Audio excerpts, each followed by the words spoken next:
ಜೀವಿಸಬೇಕು, ಅದರ ಯೋಗ್ಯತೆ ನಮ್ಮಲ್ಲಿ ಏನಿರಬೇಕು ಅನ್ನೋ ವಿಷಯದಲ್ಲಿ ನಾವು ಇವತ್ತು ನೋಡಿಕೊಳ್ಳೋಣ. ಯಾಕೆಂತಂದ್ರೆ ದೇವರ ಮಕ್ಕಳಾಗಿರ್ತಕ್ಕಂಥ ನಾವುಗಳು ನಮ್ಮ ಯೋಗ್ಯತೆಗೆ ತಕ್ಕ ಹಾಗೆ ನಡೆದುಕೊಳ್ಳಬೇಕಾದ್ರೆ ಯಾವ ಒಂದು ಯೋಗ್ಯತೆಯಲ್ಲಿ ನಾವು ಜೀವಿಸಬೇಕು ಎಂಬುದಾಗಿ ನಾವು ನೋಡಿಕೊಳ್ಳೋಣ. ಈ ಒಂದು ಸಮಯದಲ್ಲಿ ನಾವು ನೋಡ್ತಕ್ಕಂಥ ಒಂದು ವೇದ ವಾಕ್ಯವೆಂದರೆ ರೋಮಪುರದವರಿಗೆ ಬರೆದ ಪತ್ರಿಕೆ 6ನೇ ಅಧ್ಯಾಯ 22ನೇ ವಚನವನ್ನು ನಾವು ನೋಡಿಕೊಳ್ಳೋಣ. ಪಾಪದಿಂದ ಬಿಡುಗಡೆ ಹೊಂದಬೇಕಾಗಿದೆ. ನಾವು ದೇವರ ಮಕ್ಕಳಾಗಿ ಜೀವಿಸಬೇಕಾದ್ರೆ ನಮ್ಮ ಯೋಗ್ಯತೆಗೆ ತಕ್ಕಂತ ಒಂದು ಗುಣ ನಮ್ಮಲ್ಲಿ ಇರಬೇಕಾಗಿರ್ತಕ್ಕಂಥದ್ದು ಏನಂದ್ರೆ ಪಾಪದ ಮಯವಾಗಿರ್ತಕ್ಕಂಥ ಜೀವಿತವನ್ನು ನಾವು ತ್ಯಾಗ ಮಾಡಿ ಅನುನ್ನತ ಜೀವಿತದಲ್ಲಿ ನಾವು ಜೀವಿಸಬೇಕಾದ್ರೆ ಹೇಗೆ ನಮ್ಮ ಜೀವನವನ್ನು ರೂಪಿಸಿಕೊಳ್ಬೇಕೆಂಬುದಾಗಿ ನೋಡ್ತಕ್ಕಂಥವರಾಗಿದ್ದೇವೆ. ರೋಮಪುರದವರಿಗೆ ಬರೆದ ಪತ್ರಿಕೆ 6ನೇ ಅಧ್ಯಾಯ 22ನೇ ವಚನ ದಯಮಾಡಿ ತೆಗೆಯಿರಿ. 6ನೇ ಅಧ್ಯಾಯ 22ನೇ ವಚನ 22. ನೀವು ಪಾಪದಿಂದ ಬಿಡುಗಡೆಯನ್ನು ಹೊಂದಿ ದೇವರಿಗೆ ದಾಸರಾಗುವುದರಿಂದ ಪರಿಶುದ್ಧ ಆತ್ಮನೇ ನಿಮಗೆ ಫಲ. Hallelujah, hallelujah. ನಮಗೆ ಫಲ ಸಿಗ್ಬೇಕಂತಂದ್ರೆ ಯಾವಾಗ ಸಿಗ್ತದಂದ್ರೆ ನಮಗೆ ನಮ್ಮ ಜೀವಿತದಲ್ಲಿ ಫಲ ಕಾಣಬೇಕಾದ್ರೆ ಮೊಟ್ಟ ಮೊದಲನೇದಾಗಿ ನಾವು ಪಾಪದಿಂದ ಬಿಡುಗಡೆ ಹೊಂದಿದವರಾಗಿರಬೇಕು. ನಾವು ಕರ್ತನ ಭೋಜನದಲ್ಲಿ ಪಾಲುಗಾರರಾಗಬೇಕಾದ್ರೆ ಮೊಟ್ಟ ಮೊದಲನೇದಾಗಿ ನಮ್ಮ ಪಾಪಗಳನ್ನು ಕ್ಷಮಾಪಣೆ ಹೊಂದಿರಬೇಕು. ಪಾಪದಿಂದ ನಾವು ಬಿಡುಗಡೆಯಾಗಿರಬೇಕು. ಆವಾಗ ನಮಗೆ ಫಲವನ್ನು ಸಿಗತಕ್ಕಂಥದ್ದಾಗಿದೆ. ಆ 108 ನಮ್ಮ ತಪ್ಪುಗಳನ್ನು ನಮ್ಮ ಪಾಪದ ಜೀವಿತಮಯವಾಗಿ ನಾವು ನಡೆದುಕೊಳ್ಳೋದಾದರೆ ನಮಗೆ ದೇವರಲ್ಲಿ ಯಾವ ಫಲವನ್ನು ನಮಗೆ ಸಿಗಲಾರದು.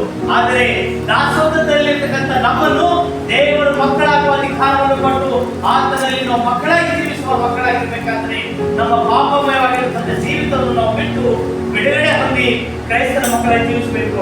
ಅದೇ ರೀತಿಯಾಗಿ ಮನುಷ್ಯರನ್ನು ನಾವು ಮೆಚ್ಚಿಸಿದ್ರೆ ದೇವರನ್ನೇ ನಾವು ಮೆಚ್ಚಿಸುವ ಮಕ್ಕಳಾಗಿರ್ಬೇಕಾದ್ರೆ ಹೇಗಿರ್ಬೇಕೆಂಬುದಾಗಿ ನೋಡೋದಾದರೆ ಗಲಾತ್ಯದವರಿಗೆ ಬರೆದ ಪತ್ರಿಕೆ 1ನೇ ಅಧ್ಯಾಯ 10ನೇ ವಚನ ನೋಡ್ರಿ. ಗಲಾತ್ಯದವರಿಗೆ ಬರೆದ ಪತ್ರಿಕೆ 1ನೇ ಅಧ್ಯಾಯ 10ನೇ ವಚನದಲ್ಲಿ ಮನುಷ್ಯನನ್ನು ಮೆಚ್ಚಿಸದೆ ದೇವರನ್ನು ಮೆಚ್ಚಿಸುವ ಮಕ್ಕಳು ನಾವಾಗಿರಬೇಕು. ಮೊಟ್ಟ ಮೊದಲನೇದಾಗಿ ಪಾಪಮಯವಾದ ಜೀವಿತವನ್ನು ನಾವು ಬಿಟ್ಟು ಸಮರ್ಪಣೆಯನ್ನು ಹೊಂದಿ ಬಿಡುಗಡೆಯನ್ನು ಹೊಂದಿ ಆತನ ನೀತಿಯ ಮಕ್ಕಳಾಗಿ ಜೀವಿಸಬೇಕು. ಎರಡನೇದಾಗಿ ನೋಡೋದಾದರೆ ಮನುಷ್ಯರನ್ನು ನಾವು ಮೆಚ್ಚಿಸಬಾರದು ಎಂಬುದಾಗಿ ಗಲಾತ್ಯದವರಿಗೆ ಬರೆದ ಪತ್ರಿಕೆ 1ನೇ ಅಧ್ಯಾಯ 10ನೇ ಅಧ್ಯಾಯದಲ್ಲಿ ನೋಡ್ರಿ. ನಾವು ಯಾರಿಗೆ ಮೆಚ್ಚಿನ ಮಕ್ಕಳಾಗಬೇಕಾದ್ರೆ ಯಾರನ್ನು ಮೆಚ್ಚಿಸಬೇಕು? ಯಾರನ್ನು ವಹಿಸಿಕೊಳ್ಳುತ್ತಾ ಇದ್ದೇನೆ. ಮನುಷ್ಯರನ್ನು ದೇವರನ್ನು ನಾನು ಮನುಷ್ಯರನ್ನು ಮೆಚ್ಚಿಸುವುದಕ್ಕೆ ಪ್ರಯತ್ನಿಸುತ್ತಾ ಇದ್ದೇನೆ. ಇನ್ನು ಮನುಷ್ಯರನ್ನು ಮೆಚ್ಚಿಸುವುದಾಗಿದ್ದರೆ ನಾನು ಕ್ರಿಸ್ತನ ದಾಸನಲ್ಲ. ಹಲ್ಲೆಲೂಯಾ. ಈ ಒಂದು ವಾಕ್ಯದಲ್ಲಿ ನಾವು ನೋಡ್ತಕ್ಕಂಥದ್ದಾಗಿದೆ. ಮನುಷ್ಯರನ್ನು ಮೆಚ್ಚಿಸುವುದಾದರೆ ನಾವು ಕ್ರೈಸ್ತನ ದಾಸರಲ್ಲ, ಕ್ರೈಸ್ತನ ಮಕ್ಕಳಲ್ಲ, ಕ್ರೈಸ್ತ ಅನ್ವಯಿಗಳನ್ನ ನಾವಲ್ಲ. ಯಾಕಂದ್ರೆ ಲೋಕದಲ್ಲಿ ಲೋಕದಲ್ಲಿರ್ತಕ್ಕಂಥವುಗಳನ್ನೇ ಪ್ರೀತಿ ಮಾಡೋರಾಗಿದ್ದೇವೆ. ಲೋಕದ ಮಾಲಿಗೆ ನಾವು ಸತ್ತಿಲ್ಲ. ಲೋಕದಲ್ಲಿ ಪಾಪ ನಮ್ಮಲ್ಲಿ ತುಂಬಿಕೊಂಡಿದೆ ಎಂಬುದಾಗಿ ಎರಡನೇ ನಾವು ನೋಡ್ತೇವೆ. ಆದರೆ ಮನುಷ್ಯರನ್ನು ನಾವು ಪ್ರೀತಿ ಮಾಡ್ತಕ್ಕಂಥದ್ದಲ್ಲ. ಯಾವ ರೀತಿ? ಲೌಕಿಕ ಪ್ರೀತಿ, ಕ್ರೈಸ್ತನ ಪ್ರೀತಿ ಅಲ್ಲ. ಆದರೆ ಲೌಕಿಕವಾಗಿರ್ತಕ್ಕಂಥ ಪ್ರೀತಿ, ಈ ಲೌಕಿಕವಾಗಿರ್ತಕ್ಕಂಥದ್ರ ಮೇಲೆ ನಾವು ಮನಸ್ಸಿಟ್ಟು ಅವುಗಳನ್ನಾಗಿ ಪ್ರೀತಿಸುವುದಾದರೆ ಹೆಚ್ಚೆಚ್ಚಾಗಿ ಪ್ರೀತಿಸುವುದು ಅವರ ಶಾಪಗ್ರಸ್ತರಾಗಿವೆ. ಆದರೆ ಇಲ್ಲಿ ಈ ಒಂದು ಸಂದೇಶವನ್ನು ನಮ್ಗೆ ಏನು ಕೊಡ್ತಾರೆ ಅಂದ್ರೆ ನಾವು ಮನುಷ್ಯರನ್ನು ಲೌಕಿಕವಾಗಿ ಮೆಚ್ಚಿಸದೆ ಆತ್ಮಿಕವಾಗಿ ನಾವು ಮೆಚ್ಚಿಸಬೇಕಾದರೆ ಪವಿತ್ರಾತ್ಮನಿಗೆ ಸಂಬಂಧಪಟ್ಟವುಗಳ ಮೇಲೆ ನಾವು ಮನಸ್ಸಿಡೋದಾದರೆ ಆತನ ಕೃಪೆ ನಮಗೆ ಒದಗಿರ್ತಕ್ಕಂಥದ್ದಾಗಿದೆ. ಅದೇ ರೀತಿಯಾಗಿ ಇನ್ನೊಂದು ಒಂದು ವಾಕ್ಯವನ್ನು ನೋಡೋಣ. ಅಪೊಲ್ಲೋಸ ಕೃತ್ಯಗಳು 2ನೇ ಅಧ್ಯಾಯ 18ನೇ ವಚನ. ಅಪೊಲ್ಲೋಸ ಕೃತ್ಯಗಳು 2ನೇ ಅಧ್ಯಾಯ 18ನೇ ವಚನದಲ್ಲಿ ನೋಡೋಣ. ನಾವು ಪವಿತ್ರಾತ್ಮನ ಅಭಿಷೇಕವನ್ನು ಹೇಗೆ ಹೊಂದಬೇಕು ಎಂಬುದಾಗಿ. ಇದಲ್ಲದೆ ಆ ದಿನಗಳಲ್ಲಿ ನನ್ನ ದಾಸದಾಸಿಯರ ಮೇಲೆ ನನ್ನ ಆತ್ಮವನ್ನು ಸುರಿಸುವೆನು. Hallelujah, hallelujah.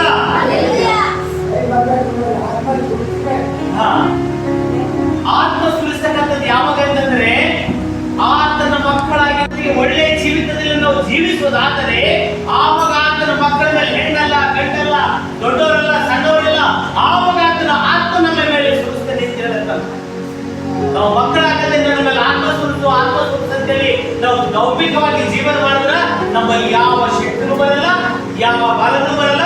ನಾವು ಲೌಕಿಕವಾಗಿ 1000 ವರ್ಷ ಬದುಕಿದ್ರು ಕೂಡ ಈ ಗಮರಾಟರಿಗೆ ಹೋಗ್ತೇವೆ. ಅಂದ್ರೇನು?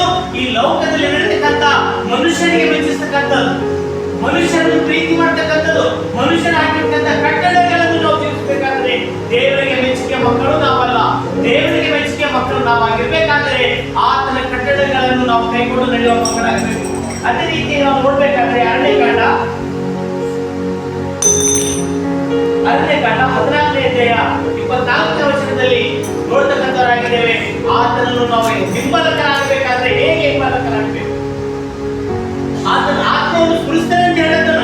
ಆದ್ರೆ ಯಾಕೆ ಸುರಿಸ್ತಾನ, ಹೆಂಗೆ ಸುರಿಸ್ತಾನ, ನಾವು ಹೆಂಗಿದ್ರು ಸುರಿಸ್ತಾನೆ ಎಂಬುದಾಗಿ ನಾವು ನೋಡೋದಾದ್ರೆ ಅರಣ್ಯಕಾಂಡ 14ನೇ ಅಧ್ಯಾಯ 24ನೇ ವಚನ ಸ್ವಲ್ಪ ನೋಡ್ರಮ್ಮ.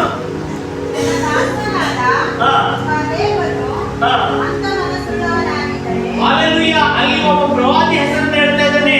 ಆ ಪ್ರವಾದಿಯನ್ನು ಕೂಡ ಎಂತ ಮನಸ್ಸುಳ್ಳವರಾಗಿದ್ದಾನೆ ಎಂಬುದಾಗಿ ಹೇಳಿ.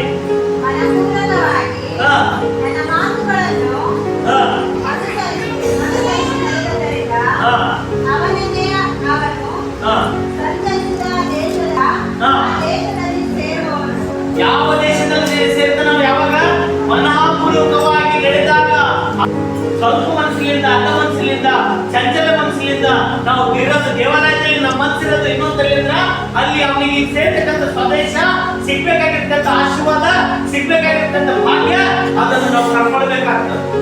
ಅದು ಪಡ್ಕೊಳ್ಬೇಕಾದ್ರೆ ಏನಂದ್ರೆ ಪೂರ್ಣ ಮನಸ್ಸಿನಿಂದ ನಾವು ದೇವರನ್ನು ಆರಾಧಿಸುವುದಾದರೆ ಅಲ್ಲಿ ನಮಗೆ ಏನು ಸಿಗ್ತದೆ ಅಂದ್ರೆ ಆತನ ಕೃಪೆ ಎಂಬ ಆಶೀರ್ವಾದವನ್ನು, ಸ್ವದೇಶವನ್ನು ಕೊಡ್ತಾನೆ. ಅಂತ ಯಾವತ್ತ ದೇಶ? ಹಾಲು ಜೇನು ಹರಿತಕ್ಕಂಥ ದೇಶ, ಚಿಂತೆ ಇಲ್ಲದಂತ ದೇಶ, ಕೊರತೆ ಇಲ್ಲದಂತ ದೇಶ, ಕೊರತೆ ಇಲ್ಲದಂತ ಊರು, ಕೊರತೆ ಇಲ್ಲದಂತ ಪಟ್ಟಣ, ಅಲ್ಲಿ ಯಾವ ಕೇಳು ಇಲ್ಲದಂತ ಸ್ಥಳವನ್ನು ದೇವರ ಮಕ್ಕಳಿಗೆ ಕೊಡ್ತೇನೆ ಎಂಬುದಾಗಿ ದೇವರು ಇಲ್ಲಿ ಒಂದು ವಾಗ್ದಾನ ಮಾಡ್ತಾ ಇದ್ದಾನೆ. ಅದೇ ರೀತಿಯಾಗಿ ನಾವು ನೋಡ್ಬೇಕಾದ್ರೆ ಏಷ್ಯನ ಪ್ರವಾದನೆ ಗ್ರಂಥ 53ನೇ ಅಧ್ಯಾಯ 11ನೇ ವಚನ ನೋಡ್ರಿ.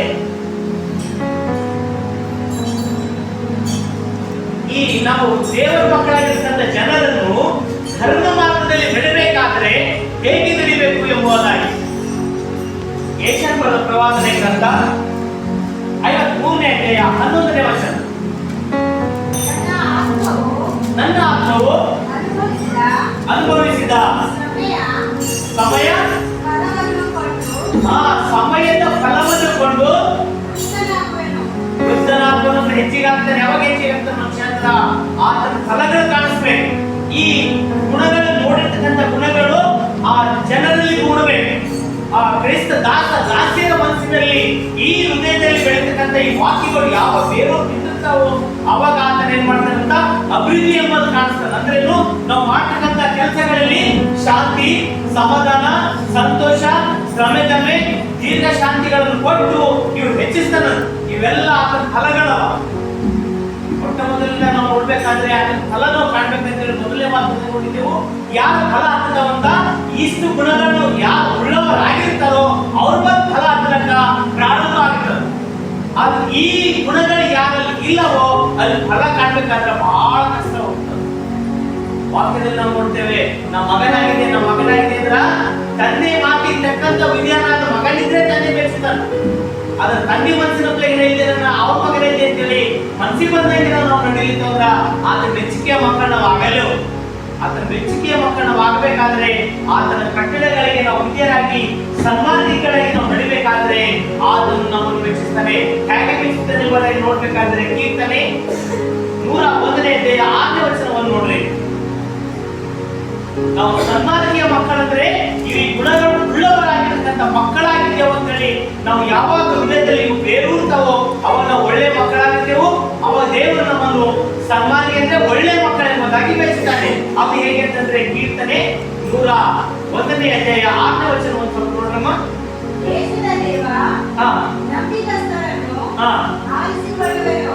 ಯಾರನ್ನ ಆರಿಸಿಕೊಳ್ಳುವೆನು?